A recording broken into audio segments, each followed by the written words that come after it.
रामधारी गुप्ता, खंड 1, प्रतिलेखन संख्या 89 एवं 90, गति 85 शब्द प्रति मिनट। अध्यक्ष महोदय, मैं आशा करता हूं कि इस सदन के लिए यह अंतिम वर्ष होगा जबकि इस संविधान में इस आधार पर यह संशोधन करने का अवसर आया है। इसलिए मैं आशा करता हूं कि इसकी जड़ में जाने के लिए हमारे सदन को और सरकार को एक हिम्मत होगी। हिम्मत की बात मैं इसलिए कह रहा हूं कि हम में से अधिकांश लोग इसी समाज में आते हैं और हम जानते हैं कि जिनके हाथ में संपत्ति है उन्हीं के द्वारा यह अछूत और छूत का रोग फैला हुआ है। यह वर्णाश्रम धर्म नहीं है।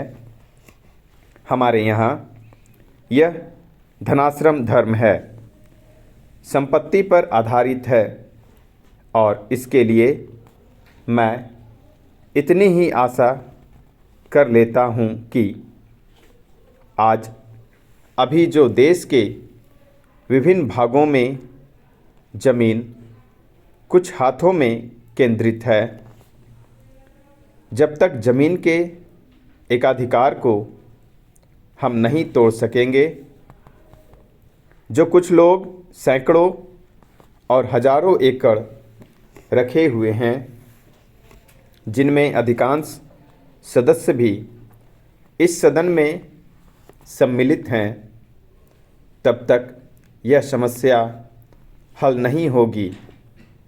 इसलिए मैं यह कह रहा हूँ कि सदन को भी हिम्मत होगी कि आज जिस तरह से हमने लगभग एक मत से इसको स्वीकार किया है, भूमि सुधार का प्रश्न जिसकी चर्चा उठी है और हम उठाएंगे कि जो जोतने वाला है, जो खेत पर मेहनत करता है, जिसमें 100% हरिजन तो है ही, आदिवासी भी हैं, तो जो मेहनत करता है ज़मीन पर उसका अधिकार होगा।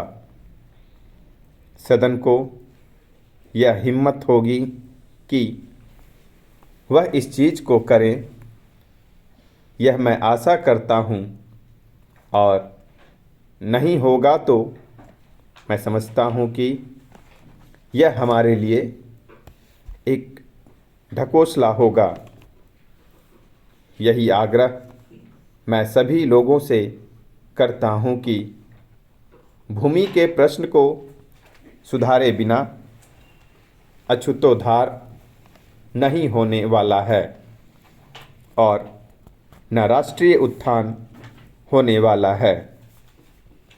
मैं चाहता हूँ कि वह शांति से हो, इसलिए मैं यह आग्रह कर रहा हूँ, नहीं तो अशांति फूटेगी।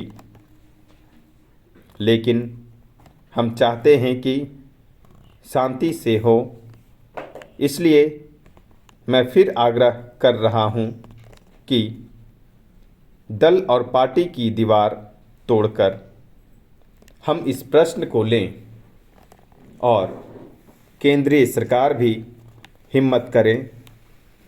प्रधानमंत्री प्रतीक्षा में ना रहें कि कुछ और लोग इधर से चले जाएंगे तो वह करेंगी, और लोग जाएंगे तो वह कठिनाई में फंस जाएंगी। इसलिए मैं कह रहा हूँ कि यह अवसर है। अध्यक्ष महोदय, वह हिम्मत करें कि जिससे देश में ज़मीन जोतने वाले को मिले और जो मेहनत नहीं करते उनसे ज़मीन लेकर उसका बंटवारा कर दिया जाए। मुझे आश्चर्य है जब मैंने इस प्रतिवेदन को आरंभ से अंत तक देखने की कोशिश की और इसमें अंग्रेजी का इतना समर्थन मेरी समझ के बाहर की बात थी। अंग्रेजी के समर्थन के साथ रोमन लिपि तक का समर्थन किया गया है। जब हमारे संविधान में देवनागरी लिपि को राष्ट्रीय लिपि माना गया है और आज भी हिंदी देवनागरी लिपि में लिखी जाती है, मराठी देवनागरी लिपि में लिखी जाती है, अन्य भाषाएं अपनी अपनी लिपि में लिखी जाती है। रोमन लिपि के लिए इस आयोग की रिपोर्ट में किस प्रकार कहा गया, रोमन लिपि को बात कैसे इसमें आई, यह मैं कम से कम नहीं समझ पाया। पर एक बात देखने योग्य है कि अंग्रेजी का इतना समर्थन होने के बाद भी और कई विदेशी विशेषज्ञ इस आयोग के सदस्य होने पर भी अंत में उन्होंने भी माना कि अंतत्वगत्वा शिक्षा का माध्यम प्रादेशिक भाषाएं होगी। आयोग को यह भी मानना पड़ा कि अंग्रेजी के माध्यम रहने से देश की हानि हो रही है और संसार के किसी भी देश में ऐसी स्थिति नहीं है।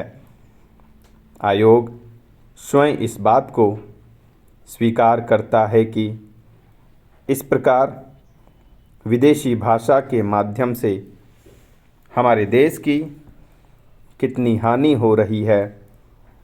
मैं त्रिसूत्री भाषा फॉर्मूले का समर्थक हूँ। हिंदी साहित्य सम्मेलन, जो हिंदी की सर्वमान्य संस्था है जिसका इस समय मैं अध्यक्ष हूँ, उस सम्मेलन ने भी त्रिभाषा फॉर्मूले को स्वीकार किया।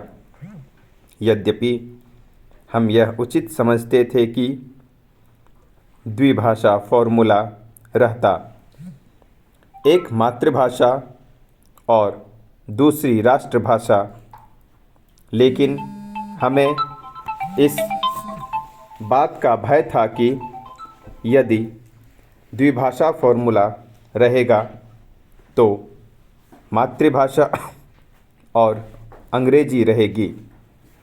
इसलिए हमने विवश होकर प्रेम से नहीं, उत्साह से नहीं, बल्कि लाचार होकर त्रिभाषा फॉर्मूला स्वीकार किया कि मातृभाषा रहे, हिंदी रहे और तीसरी भाषा अंग्रेजी या कोई अन्य दूसरी भाषा रह सकती है। कहा जा सकता है कि हमारे यहाँ अभी स्नातकोत्तर पढ़ाई के लिए पर्याप्त साहित्य नहीं है। बड़ी गलत बात है। यह अभी सरकार के द्वारा ही कुछ महीने पहले यहाँ पर एक प्रदर्शनी हुई थी। उस प्रदर्शनी में यह बात स्पष्ट है कि हमारे यहाँ पर वैज्ञानिक और शास्त्रीय विषयों पर भी कम से कम हिंदी में पर्याप्त पुस्तकें हैं।